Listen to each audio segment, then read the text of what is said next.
Hi, everyone. Steve Adubato. We're honored once again to be joined by State Senator Jon Bramnick. Jon, good to see you. Good to see you, Steve. Thanks for having me on.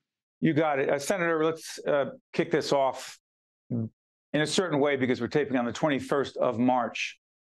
If, and again, this will be seen after, if the former President Donald Trump, the titular head of the Republican Party in this country, is in fact indicted in New York by the DA, what would it mean not just for the Republican Party, but more importantly for the country? Well, I have two opinions. The first opinion is anytime Donald Trump is in the news, it's bad for Republicans in New Jersey. To me, he's a terrible image for Republicans in New Jersey. The things he did on January 6th, the way he talks to people, his hateful rhetoric. So I think it's bad that he's in the news. With respect to the New York indictment, assuming it occurs, the bottom line there is it's probably good for Donald Trump, and it's probably not the best way to start an offense by prosecutors against the former president, because it's a New York grand jury. It's basically a Manhattan prosecutor, and I think that helps him with his base, and it's probably something he'll use to raise money. But it's none of it's good for the country. You know, Senator, you talk about the base.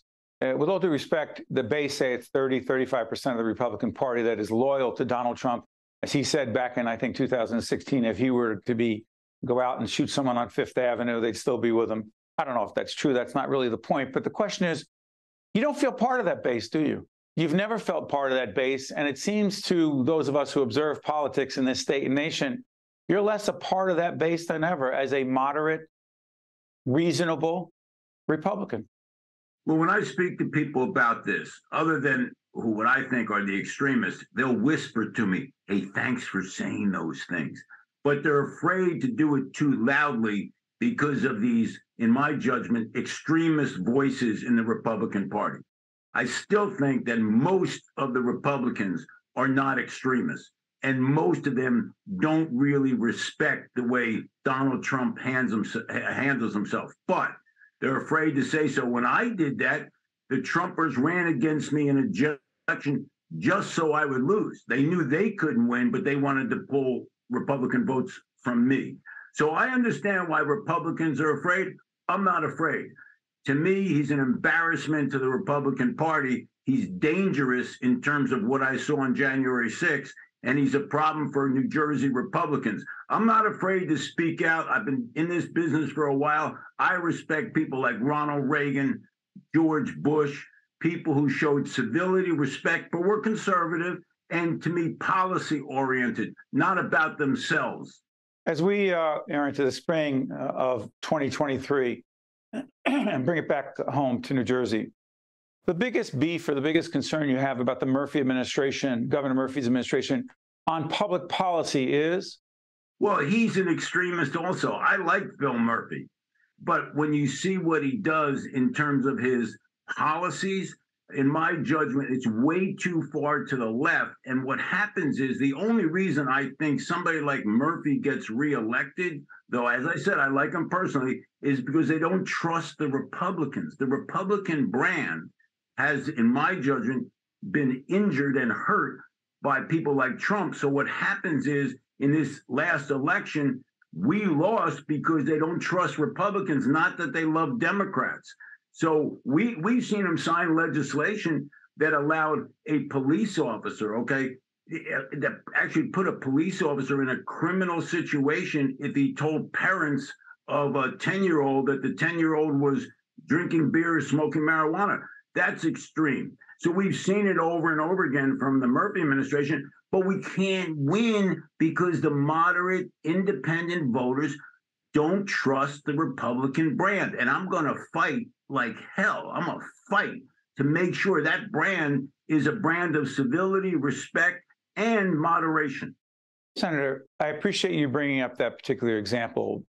However, isn't it fair to say that Governor Murphy has tried to strike a balance between being progressive, but also being sensitive to the business community, to be supportive of affordable, accessible, quality childcare. We'll have a graphic up that talks about our Reimagine Childcare initiative. I mean, isn't the governor in many ways reflecting the will of most New Jerseyans who are moderate and want a government that's active but doesn't overreach, but also is concerned about small business? Hasn't the governor in many ways struck that balance? Not really. I think people in his own party, if you listen to Democrats in the Senate and the Assembly, they believe he's too far to the left. We had a meeting recently with Judiciary, and if you listen to the members, they believe— You mean the Judiciary Committee in the Senate? I'm sorry, Judiciary Committee.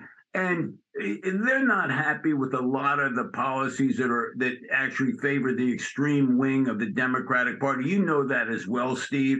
So bottom line here is, yes, I saw him now end the sunset, or should I say, not renew the CBT tax, the corporate business tax that many on the left are peeved at the governor for doing away with, but many in the business community say, all right, the governor hears us.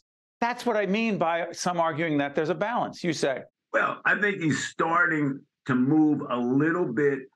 He may run for national office. He's showing a little moderation now. But historically, I don't think if you polled the people in New Jersey that you would find that he's a moderate.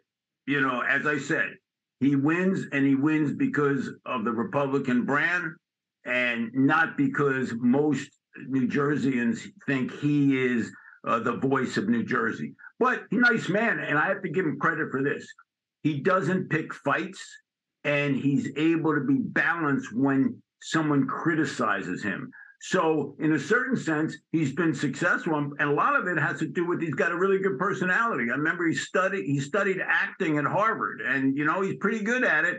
And as I said, I'm not criticizing him individually, but I've seen many of his policies far to the left. Before I let you go, two things. Number one, the senator mentions the governor's background in drama. The senator fails to mention that he has been selected. I'm not sure who the committee was. He is the funniest, as the funniest lawyer state senator in the nation. I'm not sure the bar is particularly high. I didn't study it. He actually, I believe he majored at Harvard in drama. Senator, how high could that bar be to be the funniest legislator, senator, and lawyer in the country? Seriously, how high could that bar be? It's a little higher than the funniest accountant in New Jersey, but I agree with you. The competition's very light. Got it. Senator, real quick, 30 seconds on our initiative of Reimagine Childcare. The reason quality, affordable childcare is so important, party aside, politics aside, is? Well, because we want everyone to have an opportunity to work. Childcare is absolutely essential for people who want to work. So, yeah, that's something we all need to work together on a bipartisan basis. Absolutely, Steve. Check out our website in terms of Reimagine Childcare to find out more. State Senator Jon Bramnick, we wish you all the best, to you and your family, and check him out because he also does some work on the road as a comedian. Thank you, Jon. Thank you, Steve. I appreciate it. Stay with us. We'll be right back. State of Affairs with Steve Adubato is a production of the Caucus Educational Corporation. Funding has been provided by the Turrell Fund, supporting Reimagine Childcare, New Jersey Institute of Technology, New Jersey Sharing Network, Horizon Blue Cross Blue Shield of New Jersey, IBEW Local 102, Operating Engineers Local 825, Eastern Atlantic States Regional Council of Carpenters, Veolia, the Port Authority of New York and New Jersey, and by these public-spirited organizations, individuals, and associations committed to informing New Jersey citizens about the important issues facing the Garden State, and by Employers Association of New Jersey. Promotional support provided by AM 970 The Answer, and by New Jersey Monthly. I am alive today thanks to my kidney donor. I am traveling and more active than ever before. I'm alive today thanks to my heart donor. I'm full of energy and back singing in my church choir. I'm alive today thanks to my lung donor. I'm breathing easy and I'm enjoying life's precious moments. There are about 4,000 people in New Jersey waiting for a life-saving transplant. Donation needs diversity. For more information or to become an organ and tissue donor, visit njsharingnetwork.org.